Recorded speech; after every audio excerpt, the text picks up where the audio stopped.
नमस्कार, मी गौरी सूर्यवंशी. एस मराठीमध्ये आपलं स्वागत. वळूया आजच्या बातमीकडे. मराठा विद्या प्रसारकचे दिंडोरी पेठचे संचालक प्रवीण नाना जाधव यांच्या हस्ते उद्घाटन करून राष्ट्रीय सेवा योजनेचे शिबिर अवनखेड येथे आज सुरू करण्यात आले. या प्रसंगी अवनखेड येथील ग्रामस्थ व विद्यार्थी तसेच पत्रकार बांधव उपस्थित होते. यावेळी प्रवीण नाना जाधव यांनी सांगितले की सेवा योजनेचे शिबिर करणे हा महाविद्यालयीन जीवनातील खूप छान अनुभव आहे आणि तो प्रत्येक विद्यार्थ्यांनी घेतलाच पाहिजे. तसेच शाळेतील जीवनानंतर महाविद्यालयीन जीवनात येऊन गुरूंचे महत्त्व व ग्रामीण भागातील जीवनशैली समजण्याकरिता हे शिबिर खूप महत्त्वाचे आहे. त्यामुळे प्रत्येक विद्यार्थ्याने आपापल्या परीने चांगली वर्तणूक करून गावातील या शिबिरात सहभाग नोंदवून स्वच्छतेचा आदर्श घालून द्यावा. खूप चांगल्या गावामध्ये विद्यार्थ्यांना सेवा करण्याची संधी मिळाली आहे.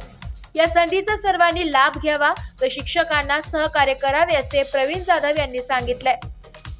या प्रसंगी अवनखेडचे सरपंच नरेंद्र जाधव, दिंडोरीचे नगरसेवक सुजित मुरकुटे, नगरसेवक प्रदीप घोरपडे, नगरसेवक गणेश बोरस्ते, उपसरपंच मंगेश जाधव, चंद्रकांत जाधव, ग्रामपंचायत कर्मचारी मंगेश मोरे तसेच महाविद्यालयाकडून प्राचार्य Kale sir, Khandvi sir, Deshmukh sir, Ahire sir, Keshavrao Kharate, Sunil Jadhav उपस्थित होते. तसेच आजच्या या कार्यक्रमात पत्रकारांची विशेष उपस्थिती होती.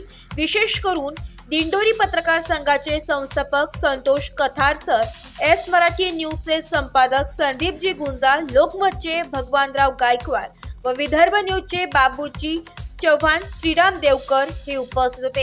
या प्रसंगी महाविद्यालयाकडून पत्रकारांचा सत्कार करण्यात आला. एस मराठी न्यूज साठी प्रतिनिधी श्रीराम देवकर, अवनखेड. अशाच नवीन ताज्या घडामोडी जाणून घेण्यासाठी आमच्या एस मराठी न्यूज चॅनलला लाईक करा, शेअर करा, सबस्क्राईब करा आणि बेल आयकॉनला क्लिक करायला विसरू नका.